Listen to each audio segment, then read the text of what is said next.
कल तुम्हारा एग्जाम है और सिलेबस का 50% पार्ट भी तुम्हारा कंप्लीट नहीं है और जैसे ही तुम बुक को ओपन करते हो तुम्हारा स्ट्रेस लेवल एकदम नेक्स्ट लेवल चला जाता है और उसी चक्कर में तुम यूट्यूब खोलते हो और तुम इस वीडियो पर क्लिक कर देते हो। तो ये तुम्हारी लाइफ का सबसे बेस्ट डिसीजन था, क्योंकि आज की वीडियो में मैं तुम्हें एक स्टेप बाय स्टेप ऐसी स्ट्रेटजी देने वाला हूँ जिसकी हेल्प से तुम अपने सिलेबस को कम टाइम में बहुत ज्यादा कवर कर सकते हो। कंप्लीट स्ट्रेटजी तुम्हारी एकदम प्रैक्टिकल होने वाली है, तो बस बने रहो मेरे साथ लास्ट तक। So hi everyone, this is Mukul Bhardwaj और आज की वीडियो में हम बात कर रहे होंगे एक ऐसे प्रूवन रोड मैप की जिससे कि तुम कम टाइम में ज्यादा सिलेबस कवर करोगे और साथ में इंपॉर्टेंट चैप्टर्स पर फोकस करोगे जो कि तुम्हारे एग्जाम में बार बार रिपीट होते हैं। और अगर तुम्हारे पास एक दिन का भी टाइम है ना तो भी तुम अपने उस सब्जेक्ट में 80% तक स्कोर कर सकते हो। तो टोटल 5 स्टेप्स होंगे, एक भी स्किप किया तो तुम्हें प्रॉब्लम हो सकती है। तो चलो फिर स्टार्ट करते हैं स्टेप नंबर 1 से। अब जैसा तुम्हारे पास कम टाइम है तो उसके लिए तुम्हें सबसे पहले अपने प्रीवियस ईयर क्वेश्चंस का एनालिसिस करना है, बिकॉज ये टेक्निक मैं अभी भी अपने कॉलेज के टाइम पर और जब स्कूल में था स्कूल में भी यही यूज करता था। अब ये इतना तगड़ा शॉर्टकट है ना, एक बार तुमने ये ट्राई किया तो तुम्हें खुद लगेगा कि यार मैं इतना क्यों पढ़ता था। पीवाईक्यूज का एनालिसिस करने के बाद ही मेरा काम हो जाता। तो सिंपली तुम्हें करना क्या है चलो बताता हूँ। तो सबसे पहले देखो, लास्ट 5 से 10 ईयर्स के तुम्हारे पेपर्स उठा लो या फिर कोई पीवाईक्यू बुक ले लेना। जिस भी क्लास का पेपर या फिर एंट्रेंस एग्जाम को तुम क्लियर करना चाहते हो उसके लास्ट 5 से 10 ईयर्स के पीवाईक्यूज उठा लो, और अगर चैप्टर वाइज हैं तो वो सबसे ज्यादा बेस्ट है। ठीक है, अब तुम्हें क्या करना है, तुम्हें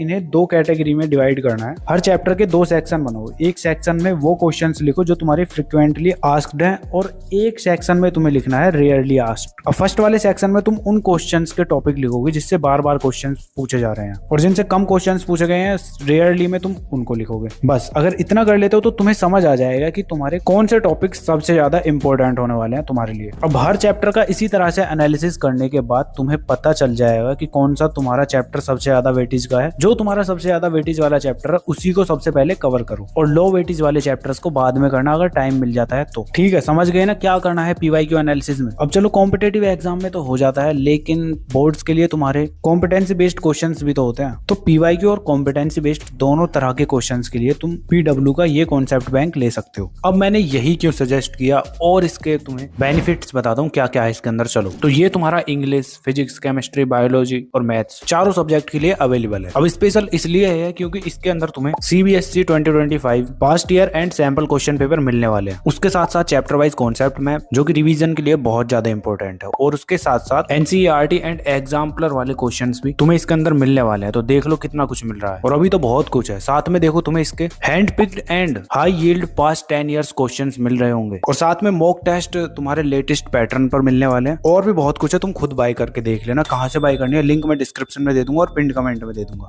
और अगर तुम डायरेक्ट पीडब्ल्यू स्टोर से बाय करते हो तो मेरा ये कूपन कोड LRN150 यूज कर लेना, तुम्हें और भी कुछ % का डिस्काउंट मिल जाएगा। तो जाओ जाके अभी बाय कर लो। अब अगर तुम्हारे पास इतना टाइम नहीं है कि तुम खुद से एनालाइज करो तो क्लास 12th हाफ ईयरली के लिए मैंने ऑलरेडी ये इंपॉर्टेंट टॉपिक्स बता रखे हैं, तो तुम इस वाली वीडियो को भी जाके देख सकते हो। और जो चैप्टर रह गए हैं उनको तुम यूट्यूब पे सर्च कर लेना, most important topics of physics class 11th या 12th, जो जिस भी क्लास में तुम हो। ठीक है, अब इसके बाद तुम्हारा आता है स्टेप नंबर 2 जो की है set daily target and deadline. अब जैसे तुमने मोस्ट इंपोर्टेंट टॉपिक्स फाइंड कर लिए हैं तो उसके बाद सबसे ज्यादा इंपॉर्टेंट होने वाला है तुम्हारा डेली टारगेट और डेडलाइन। अब सबसे पहले देखो, इस वीडियो को यहीं पे रोको, एक कॉपी पेन लेकर बैठो और उसके अंदर लिखो कि तुम्हें कौन कौन से चैप्टर कब तक कंप्लीट करने हैं। आज के दिन में तुम कितने चैप्टर कंप्लीट करोगे जिससे कि तुम्हारी दी गई डेडलाइन तक तुम्हारा सिलेबस कंप्लीट हो जाए। एग्जाम्पल के लिए तुम्हारे पास 7 डेज है, तो इस 7 डेज की डेडलाइन के अंदर तुम्हें कौन कौन से चैप्टर कितने दिन में कंप्लीट करने हैं ये सब तुम्हें लिखना है। इससे क्या होगा कि तुम्हारे जो टारगेट तुम्हारे माइंड में होंगे ना तो तुम्हें उनको कंप्लीट करने का मोटिवेशन अलग से माइंड में रहेगा, और डेडलाइन तुम्हें याद दिलाता है कि हाँ यार टाइम निकलता जा रहा है। अब देखो, गर्मियों की छुट्टी में हॉलीडे होमवर्क मिलता है स्कूल से, तो क्या तुम उस होमवर्क को डेली करते थे? नहीं ना। जब तुम्हारी छुट्टियां बच जाती थी 4 से 5 दिन की तो तुम जब उसे करते थे जल्दी जल्दी, फिर ना तुम्हें टाइम का पता होता था ना तुम्हें ये पता होता था कि पढ़ना क्या है। ये 3 से 4 दिन की तुम्हारी डेडलाइन होती थी। तो सेम उसी तरह तुम्हें अपने सिलेबस को कवर करने के लिए ये डेडलाइन सेट करनी है, और फिर उसके अंदर डेली टारगेट्स लिखने हैं, कौन से चैप्टर कितने दिन में कैसे कंप्लीट करना है। बाकी कैसे कैसे तुम्हें इन चैप्टर्स को कंप्लीट करना है वो सब मैं तुम्हें अभी स्टेप 3, 4 एंड 5 में बताऊंगा। तो टेंशन बिल्कुल भी मत लो, जो जो मैंने तुम्हें बताया उसको लिखो अच्छे से। अब तुम्हें इंपॉर्टेंट टॉपिक्स भी पता चल चुके हैं और साथ में तुम्हारा डेली टारगेट भी सेट हो चुका है। तो अब तुम्हारा स्टेप 3 होने वाला है वॉच 1 शॉट वीडियोस। टाइम कम है और सिलेबस को जल्द से जल्द कंप्लीट करना है, तो सबसे बेस्ट तरीका है कि तुम 1 शॉट वीडियो देखो। अब ऐसा नहीं है कि 1 शॉट वीडियो में तुम्हें तुम्हें डिटेल में नहीं पढ़ाया जा रहा, चीजें सेम वही कवर कराई जा रही हैं जो तुम्हारे डिटेल लेक्चर में, बस फर्क इतना है क्वेश्चन प्रैक्टिस का। डिटेल लेक्चर में तुम्हारा टीचर ज्यादा से ज्यादा क्वेश्चन सॉल्व कराता है बिकॉज टाइम ज्यादा होता है, वहीं वन शॉट लेक्चर्स के अंदर तुम्हारे कॉन्सेप्ट को अच्छे से समझाया जाता है, बस क्वेश्चन प्रैक्टिस कम कराई जाती है। और अगर तुमने ऑलरेडी चैप्टर पढ़ रखा है तो रैपिड रिवीजन वाली वीडियोस देखो। अब देखो वन शॉट वीडियो भी देखने का एक अलग ही तरीका होता है जिससे कि तुम मैक्सिमम इनपुट अपने अंदर डाल सको। तो देखो सबसे पहले तुम्हें ये गलती नहीं करनी है कि तुम पैसिव व्यूइंग कर रहे हो, मतलब कि तुम सिर्फ वीडियोस देखे जा रहे हो। तो फिर करना क्या है तुम्हें, उसके लिए तुम्हें करना है एक्टिव व्यूइंग। जहां भी तुम्हें लगता है कि चीजें अच्छे से इंपॉर्टेंट तुम्हें समझाई जा रही हैं, वहां पे तुम उस वीडियो को पॉज करोगे और उसके साथ साथ नोट्स बनाओगे। अब नोट्स डिटेल में नहीं बनाने हैं, बस इंपॉर्टेंट फॉर्मूला लिख लो या फिर कोई लाइंस बताइए उनको जल्दी जल्दी उतार लो। इससे क्या होगा, इससे तुम चीजों को जल्दी लर्न करोगे। जो चीजें तुम्हारा टीचर अंडरलाइन कर रहा है ना, उसको अपने नोट्स में उतार लो, बस सिंपल। अब एक और मेन चीज, ये तो तुम्हें बताने की जरूरत नहीं है, इसमें तो तुम ऑलरेडी माहिर हो, जो कि है वीडियो को 1.5x पर या 2x पर देखना। और मुझे पक्का भरोसा है तुम इस वीडियो को 2x पर या 1.5x पर ही देख रहे होगे, है ना?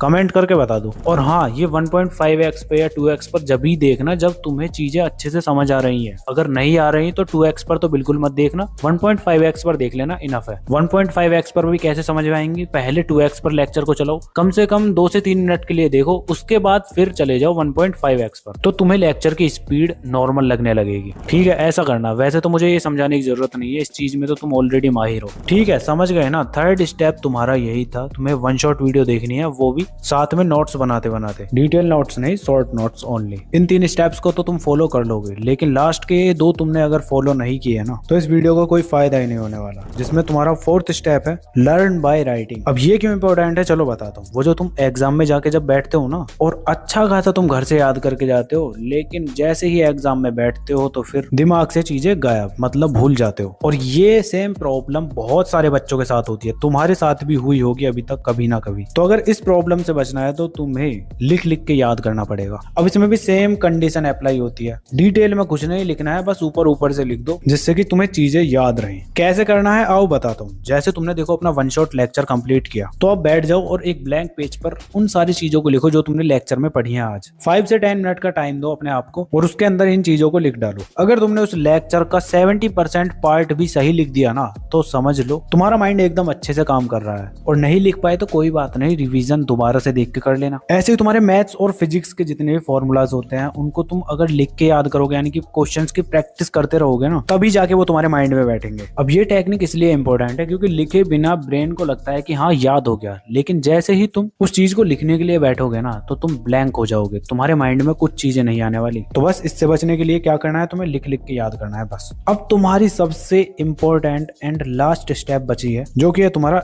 Study environment. अब इन 4 स्टेप्स को तुम 1 से 2 दिन ही कंप्लीट कर पाओगे बस, बिकॉज अगर तुम्हारा स्टडी एनवायरनमेंट अच्छा नहीं है ना तो तुमसे नहीं हो पाएगा। अब ये कैसे क्रिएट करना है चलो बताता हूँ। तो सबसे पहले देखो, एक डेडिकेटेड स्टडी स्पेस बनाओ, एक ही जगह फिक्स करो पढ़ने के लिए, जहाँ पे तुम्हारे टेबल हो और एक चेयर हो। उसके अलावा तुम्हारे रूम में कुछ भी हो, मुझे फर्क नहीं पड़ता, ये 2 चीजें होनी चाहिए और इन्हीं पर बैठकर तुम स्टडी करो। साथ में तुम्हारा सेकंड होना चाहिए डिस्ट्रैक्शन फ्री जोन, जिसके अंदर तुम अपने फोन को एयरप्लेन मोड पर लगा दोगे और तब स्टडी करोगे। अब तुम बोलोगे कि लेक्चर कैसे देखेंगे, अब लेक्चर को डाउनलोड कर लेना और तब उसको देखना, समझ गए ना? और अगर फिर भी तुम्हें नहीं लगाना अपना फोन एयरप्लेन मोड पर, तो तुम्हें करना क्या है, तुम्हें सोशल मीडिया एप्स ब्लॉकर को यूज करना है। प्ले स्टोर से ऐप डाउनलोड करने वाला कोई भी तुम्हें मिल जाएगा, अपने स्टडी के टाइम पीरियड में तुम्हें उस ऐप को ऑन कर लेना है, बस सिंपल। और थर्ड तुम्हारा, तुम पोमोडोरो टेक्निक यूज कर सकते हो। इसके अंदर तुम 45 मिनट स्टडी करोगे, 15 मिनट का तुम्हारा ब्रेक होगा, 45 मिनट स्टडी 15 मिनट का ब्रेक, बस। तो कुछ इस तरह से तुम्हारा स्टडी एनवायरनमेंट क्रिएट होगा, जिसकी हेल्प से तुम खुद ब खुद अच्छे से डेली पढ़ते रहोगे, प्रोकास्टिनेट नहीं करोगे। अगर तुम्हारे